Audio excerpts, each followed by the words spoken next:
안녕하세요. 박용덕입니다. 2024년 제35회 공인중개사 시험 대비 기출 보객이 26회 25번입니다. 100만원 이하의 과태료 대상이 아닌 것은 여러분들이 이런 것들이 시험에 나오니까 꼭 이대로 안 나오더라도 100만원 이하의 과태료는 다 암기를 해야만 되겠죠. 1번에 사무소 이전 신고하지 않는 경우 100만원 이하의 과태료입니다. 우리 주민등록 옮기는 거하고 똑같다고 했죠? 이사 가고 나서 전입신고하는 것처럼 사무소 이전 신고도 옮기고 나서 이전 후 등록관청에 신고합니다. 10일 이내에 게시, 등수, 사보자, 사업자 등록증도 게시해야 되죠. 그러나 실무교육 수료증이라든지 협회 회원 가입 증명서 이런 거는 게시할 의무 없고요. 100만원 이하의 과태료 맞습니다. 3번이 정답이네요. 연수교육을 받지 아니한 경우는 500만원 이하의 과태료입니다. 다만 대통령령의 개별 기준은 100만원이고 그 개별 기준 100만원에 2분의 1을 가중 또는 감경할 수 있기 때문에 150만원 부과받을 수도 있습니다. 그래서 100만원 이하라는 말은 X입니다. 개별 기준은 최대 100만원이다. 이거는 맞는데요. 자, 3번이 그래서 틀린 정답이고 그 다음에 4번에 사무소 명칭에 공인중개사 사무소 또는 부동산 중개라는 문자를 사용하지 않는 경우 100만원 이하의 과태료이고요. 부칙개공은 공인중개사 사무소라는 명칭은 사용할 수 없습니다. 5개 광고물에 성명을 표기하지 않거나 거짓으로 표기하면 100만원 이하의 과태료입니다. 5개 광고물이 간판인데 간판 실명제죠. 간판에는 성명만 적으면 되고 연락처는 안 적어도 됩니다. 다음 26번 문제 보도록 하겠습니다. 자격 취소에 대해서 틀린 것입니다. 자, 1번에 자격 취소 처분은 중개사무소 소재지 관할 시도이사가 한다. 이게 틀렸네요. 사무소 관할이 아니라 교부한 시도지사입니다. 암기 프린터 54번에 맨 밑에 보면 있습니다. 청문과 의견 진술귀에 부여만 사무소 관할 시도지사고요. 나머지는 모두 다 교부한 시도지사가 되겠습니다. 취소 3개는 청문해야 됩니다. 2번 지문 자격 취소, 등록 취소, 지정 취소, 청문을 해야 됩니다. 매수 신청 내린 등록 취소는 취소라도 청문을 하지 않습니다. 자, 그 다음에 3번 요거는 개정이 됐는데요. 자격 취소 청문을 한 때에는 5일 이내 국토부 장관에게 보고해야 되는 게 아니라 국토부 장관과 다른 시도지사에게 통보해야 된다. 이렇게 개정됐습니다. 5일 이내 국토교통부 장관 및 다른 시도지사에게 통보해야 된다. 그래서 보고라고 해놨습니다만은 통보로 고쳐가지고 맞는 것으로 하겠습니다.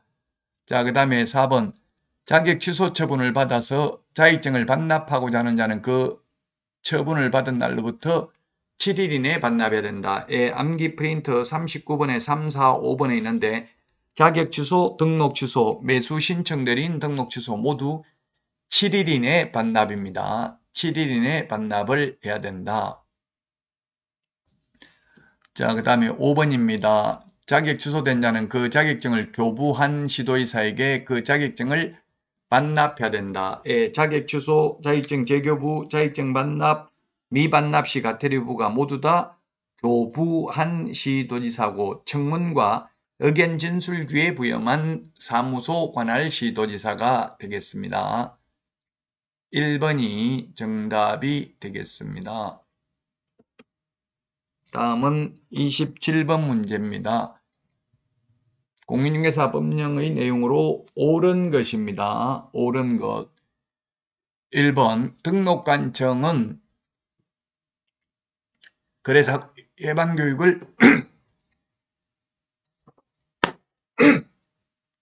거래사고 예방교육을 실시할 수 없다 했는데 거래사고 예방교육은 국토부 장관 시도지사 등록관청이 실시할 수 있습니다. 그래서 틀렸고 이번에 개업공개사는 등록관청에 이전 사실을 신고한 경우 지체 없이 사무소 간판을 철거해야 된다. 이게 맞네요.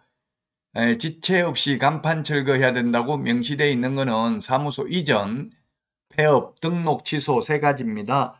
휴업이나 업무정지의 경우 간판 철거 안 해도 되죠. 만약 간판을 지체 없이 철거해야 되는데 철거 안 하면, 철거 명령을 받고도 철거 안 하면 행정 대집행법에 따라 대집행할 수 있습니다. 행정 대집행법에 따라 대집행할 수 있습니다. 자, 그 다음에 3번입니다. 개업공개사로서 폐업신고를 한 후 1년 이내에 소속공개사로 고용신고 대상이 된 자는 고용신고일 전에 다시 실무교육을 받아야 된다 했는데 안 받아도 됩니다. 실무교육, 직무교육, 매수 신청 대리 실무교육, 즉 사전교육의 유효기간은 1년입니다. 교육받고 1년 안에 개업하거나 취직 안 하면 다시 받아야 되고요. 그만두고 1년 안에 다시 개업하거나 취직하는 경우 안 받아도 됩니다. 사전교육 유효기간은 1년이다. 자, 그 다음에 4번 지문 보도록 하겠습니다.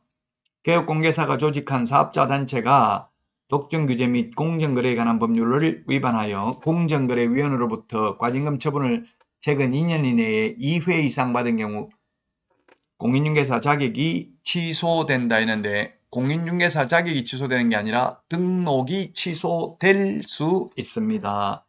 임의적 등록 취소입니다. 5번에 보조원은 중개사무소의 명칭, 소재지, 연락처, 자기의 성명을 명시하여 중개사물에 대한 표시광고를 할 수 있다 했는데 개업공개사가 아닌 자가 표시광고를 하면 1년 이하의 징역이나 1,000만 원 이하의 벌금이고요. 개업공개사가 광고를 하면서 중개보조원 이름을 명시한 경우에는 100만 원 이하의 과태료 대상이 되겠습니다. 그래서 5번도 틀렸습니다. 자, 그러면 28번 문제 보도록 하겠습니다. 부동산 거래 신고 등에 관한 법률 틀린 것입니다. 1번 도시 및 주거환경영비법에 따른 관리처분계획 인가로 취득한 입주자로 선정된 지위에 관한 매매계약을 체결한 경우 신고해야 된다. 네, 그렇습니다. 제가 근공도시 빈산주택 이렇게 암기를 했었죠. 근공도시 빈산주택, 즉 8개 법률에 의한 공급계약 부동산거래 신고 대상입니다. 건축물 분양에 관한 법률, 공공주택특별법, 도시개발법, 도시 및 주거환경영비법, 빈집 및 소규모 주택 경비에 관한 특례법, 산업입지 및 개발에 관한 법률, 주택법, 택지개발 촉진법에 의한 공급계약 부동산거래 신고해야 됩니다. 자, 중개상물에 해당된다고 모두 부동산거래 신고 대상이 되는 것은 아니다. 맞습니다. 즉 임목, 공장재단, 광업재단은 중개대상물에는 해당되지만 부동산거래 신고대상물에는 해당되지 않습니다.